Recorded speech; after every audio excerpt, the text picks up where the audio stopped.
Pas une minute à perdre pour Jean-Marc Ayrault. Le nouveau Premier ministre est toujours en consultation avec François Hollande à l'Élysée. Il donnera la composition de son gouvernement en fin d'après-midi. Si des noms circulent, une certitude, Martine Aubry ne fera pas partie de la nouvelle équipe.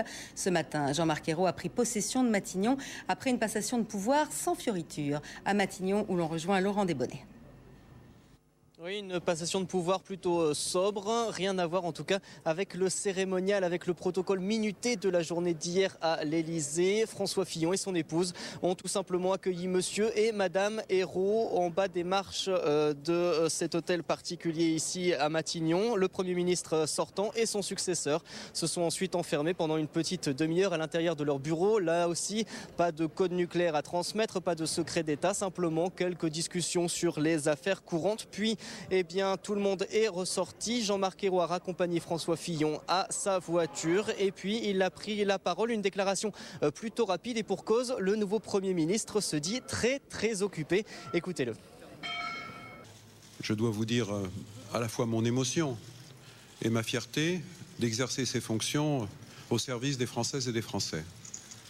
C'est une marque de confiance du président de la République.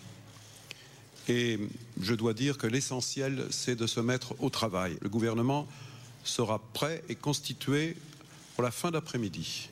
Je pars à l'Élysée à l'instant pour présenter au président de la République les premières propositions.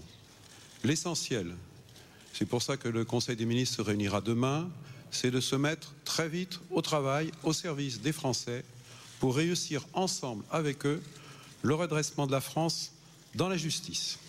Et Jean-Marc Ayrault reviendra ici pour passer l'après-midi, pour finaliser la composition de ce gouvernement, donc avec des derniers échanges, des derniers arbitrages qui se feront par téléphone avec François Hollande. Et c'est seulement après, nous dit-on, eh bien, que les ministres, les futurs ministres, seront prévenus par téléphone. Et l'Élysée vient d'annoncer que l'on connaîtra la composition du nouveau gouvernement à 16h cet après-midi. Il reste encore un petit peu de temps pour jouer au petit jeu des pronostics. Manuel Valls est donc donné entrant à l'intérieur, Marisol Touraine aux affaires sociales et Pierre Moscovici pourrait hériter du Quai d'Orsay ou de Bercy. Une équipe que ne rejoindra pas Martine Aubry, on l'a appris ce matin. Florence Lamy. La rumeur disait qu'elle aurait pu se laisser séduire par un super ministère comprenant l'éducation, la culture et la jeunesse. Évincée de Matignon, Martine Aubry n'a pas voulu d'un lot de consolation. La patronne du PS a estimé que sa présence au gouvernement n'aurait pas de sens. Du coup, Vincent Peillon reste favori pour le ministère de l'Éducation. Autre quasi-certitude ce matin, le ministère de l'Intérieur devrait être attribué à Manuel Valls, laissant François Rebsamen sur le banc de touche. François Hollande a posé un principe. L'interdiction de cumuler un exécutif local avec une fonction ministérielle. Donc j'ai choisi et le Sénat, la présidence du groupe et Dijon. Deux personnalités sont depuis plusieurs mois sur les rangs pour décrocher le Quai d'Orsay. Pierre Moscovici, ex-directeur de campagne de François Hollande, et Laurent Fabius. L'ancien Premier ministre serait aussi pressenti pour la défense au détriment de Jean-Yves Le Drian. Pour Bercy, le nom de Michel Sapin est toujours cité. Le maire de Paris, Bertrand Delanoë, ou le sénateur André Valigny pourraient décrocher la justice. Enfin, pour respecter la stricte parité promise par François Hollande, plusieurs femmes devraient obtenir un portefeuille ministériel. Parmi les tenantes de la nouvelle génération, Najat Vallaud-Belkacem, Aurélie Filippetti ou encore Delphine Batho. Le président de l'Assemblée nationale, Bernard Accoyer, juge étonnant que Martine Aubry ne figure pas dans le gouvernement de Jean-Marc Ayrault. Pour la maire de Lille, cela n'avait pas de sens de faire partie de cette nouvelle équipe. Écoutez la réaction d'un de ses proches. Je savais que Martine Aubry avait indiqué dès lundi soir au président de la République qu'une nomination au ministère, dans un ministère n'avait pas de sens. Un choix qui a été fait et elle sera pleinement dans cette élection législative car après la victoire de l'élection présidentielle, il faut maintenant gagner les élections législatives. On a le chef de la majorité qui est Jean-Marc Ayrault et qui conduira ce combat et Martine Aubry en tant que premier secrétaire de notre parti sera là pour permettre effectivement partout en France faire en sorte qu'il y ait une nouvelle majorité de gauche à l'Assemblée nationale. Et concernant les législatives, Rachida Dati renonce à se présenter face à François Fillon dans la deuxième circonscription du 7e arrondissement de Paris. Elle souhaite ne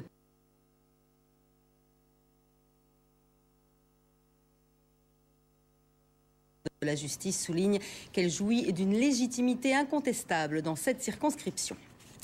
En Grèce, les nouvelles élections législatives auront lieu le 17 juin. Ce sera donc les deuxièmes en un peu moins de 2 mois, après l'échec des partis à former un gouvernement de coalition. La date du nouveau scrutin a été fixée à l'issue d'une réunion des chefs des partis sous l'égide du président de la République. Et les marchés financiers accusent le coup après l'annonce de ces nouvelles élections en Grèce. Toutes les bourses européennes creusent leurs pertes. L'affaire a bien sûr été évoquée hier soir à Berlin entre François Hollande et Angela Merkel. Tous deux ont réaffirmé leur volonté de maintenir Athènes dans la zone euro, mais ont reconnu leur divergence sur la croissance, ce qui n'empêche pas le porte-parole du gouvernement allemand de déclarer qu'ils ont beaucoup plus de points communs que de différences.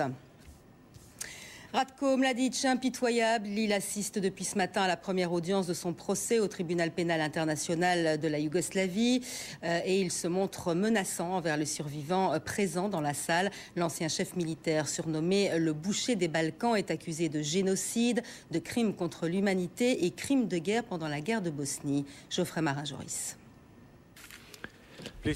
Applaudissements à l'entrée des jurés, puis dédain affiché. Ratko Mladic, provocateur au premier jour de son procès, impassible à l'heure d'écouter l'acte d'accusation.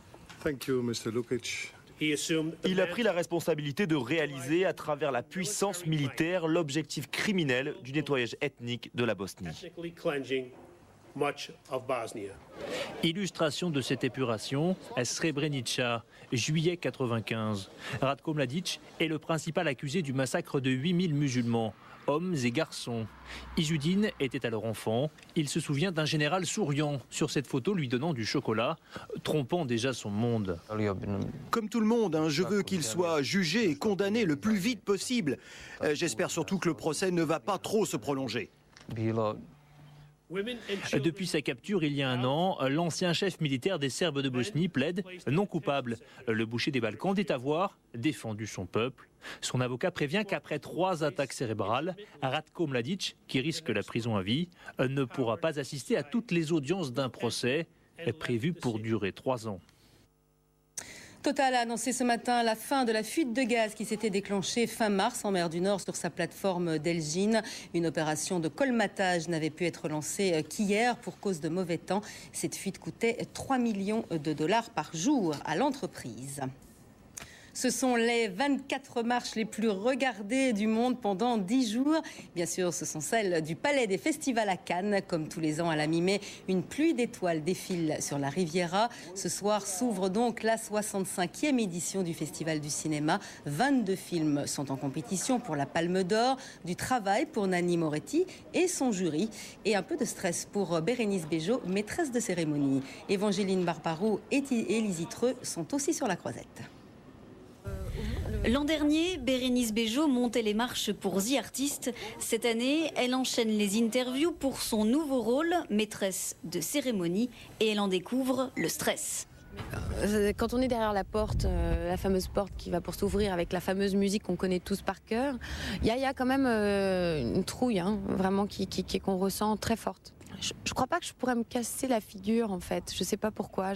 Normalement, je réponds toujours ça, mais là, peut-être je me trompe. Et je me dis que si je me casse la figure, c'est pas très grave. J'arrange ma robe et je fais tout assise.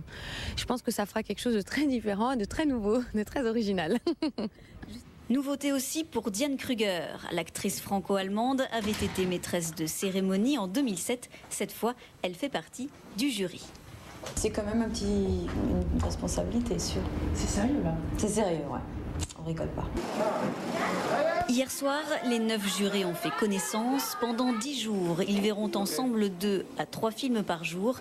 Et le président du jury, Nanni Moretti, a prévenu, il veut être surpris par les 22 films en lice pour la Palme d'Or. Et on termine avec Barack Obama qui taquine David Beckham. Le joueur anglais était reçu hier avec ses coéquipiers à la Maison-Blanche pour fêter la victoire des Los Angeles Galaxy en championnat.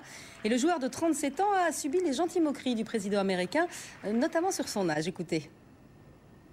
Nous avons aussi une jeune recrue dans cette équipe, un garçon nommé David Beckham. Je dois dire que les temps sont durs. La moitié de ses coéquipiers pourraient être ses enfants. On se fait vieux, David, même si tu résistes mieux que moi. En réalité, c'est l'un des rares gars qui peut être dur sur le terrain et avoir en même temps sa propre ligne de sous-vêtements.